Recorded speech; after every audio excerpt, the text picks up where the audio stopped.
Hey Mommy Brainers, today I'm going to be talking about something that is sometimes a little controversial, a little bit mysterious, and that is foreskin and circumcision. Today I'm going to be sharing my story with you, why I decided to leave my son intact, even though originally I was planning on circumcising him, and even though circumcision was the norm growing up for me. I wanted to make a note that this is a representation of my opinions and my thoughts on this. It doesn't necessarily represent Siera's, but I do think this is a really important subject and one we need to talk about. So, to start you off, growing up, circumcision, like I said, very normal for me growing up. All my brothers were circumcised, my family. It was just what you did, and I think that that is very reminiscent of that time period of, the 90s kind of age, where pretty much that's just what you did. Circumcision was normal, foreskin was abnormal, and that's how I felt about it. But again, I didn't really think about it very much because most people just don't think about it until they're expecting. So fast forward several years and I'm pregnant, and I found out I'm having a boy. At this time, a friend was a few months further along than I was, and she was like, our insurance isn't going to cover circumcision, so I'm saving up the money for this procedure. And I was like, oh man, that's a lot of money. How important is circumcision? In my head, I'm just like, oh man, can I afford that? So then that kind of set me off on a hunt to find out, is circumcision really important if my insurance wasn't even going to cover it, and was it worth the money to have him look normal or what have you? And that was my perspective at the time. So the first person I went to was Ty's dad, and this is a really common story. A lot of women go to the father of their children to make this decision for their child because he has a penis. Why can't he decide? Like, I don't have a penis, I can never know what's best because I don't have one, so he does, and he was circumcised and suggested that Ty also be circumcised. His reasoning for this was that it would be a lot easier for me to take care of, and also that it would probably improve his stamina as an adult in bed. So I was like, interesting. Something about that answer it wasn't like, okay, that's what we're gonna do. I did actually say, okay, let's save up the money then and get him circumcised. But part of me was just like, I'm still gonna look into this though, because there's gotta be more benefits to it if it's something so widespread, or are there any risks? I wanted to know more. So I found out more. The next person I went to was actually my midwife, and I was like, hey, I'm having a boy, circumcision. What's the deal? And she let me know that circumcision was not medically necessary, and that she personally did not circumcise her son. She doesn't recommend it as a medically necessary procedure. And I was like, interesting. So this medical professional has told me that circumcision isn't necessary at all, and to, think about it a little bit more. So I did, and I remember the first resource I went to was actually Mama Natural here on YouTube, and I will link her video down below so you can see it. But in a video, she basically debunks several myths about circumcision.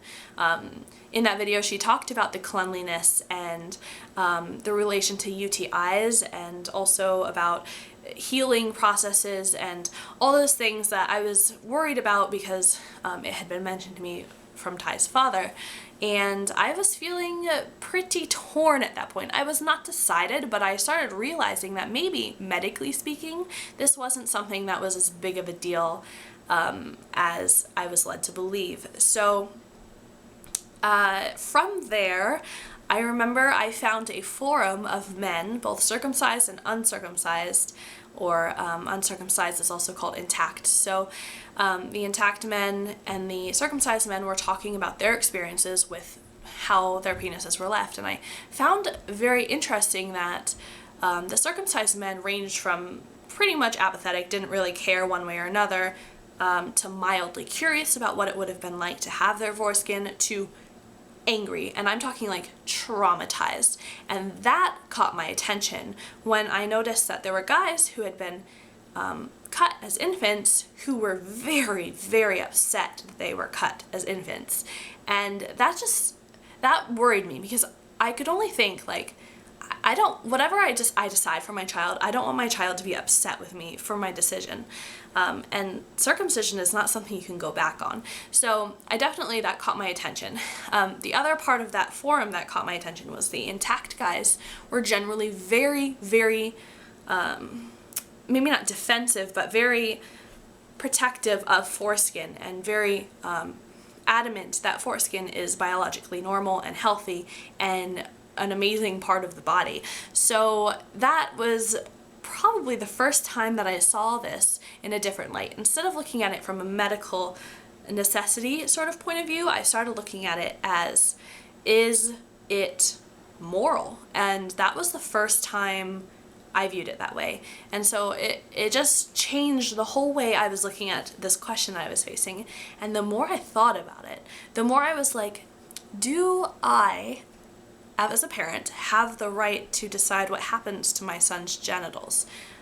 Do I have the right to perform a medically unnecessary surgery on my son's genitals without his informed consent?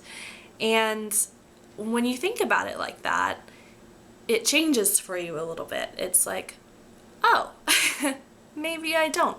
And I actually brought this information, all of the information, to Ty's father, and he's like, well, I wouldn't necessarily trust that particular, the Mama Natural resource, like, you know, you should look into that more. And I was like, yeah, I probably should. So I did, and I looked into more like medical journals and facts there, and everything was reinforced.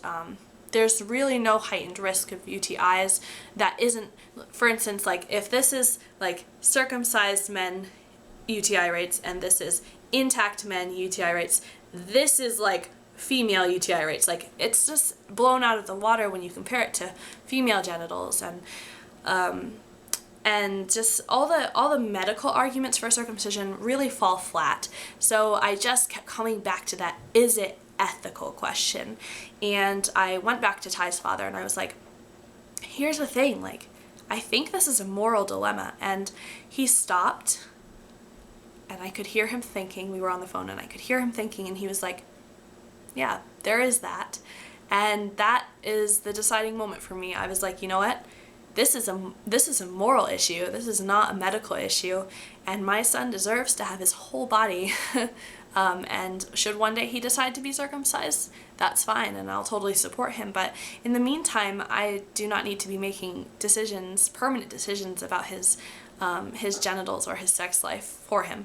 So I have decided that since then, I decided, of course, to leave my son intact. And it is my very strong stance that circumcision is a violation of human rights and genital autonomy. So this is a huge subject, and one that I haven't even really delved into very deeply in this video. If you have any questions for me, please leave them down in the comments. And also, very excitingly, I will be interviewing a circumcised man about his position as someone who's an intactivist. He is on the same side of this argument as I am, but he is circumcised. So if you have any questions for him, please leave them down below so that we can ask him in that interview. I think it's going to be really enlightening and interesting to hear that from a guy who was cut. So again, if you want to see that video, please remember to subscribe, and I will see you guys next time. Bye.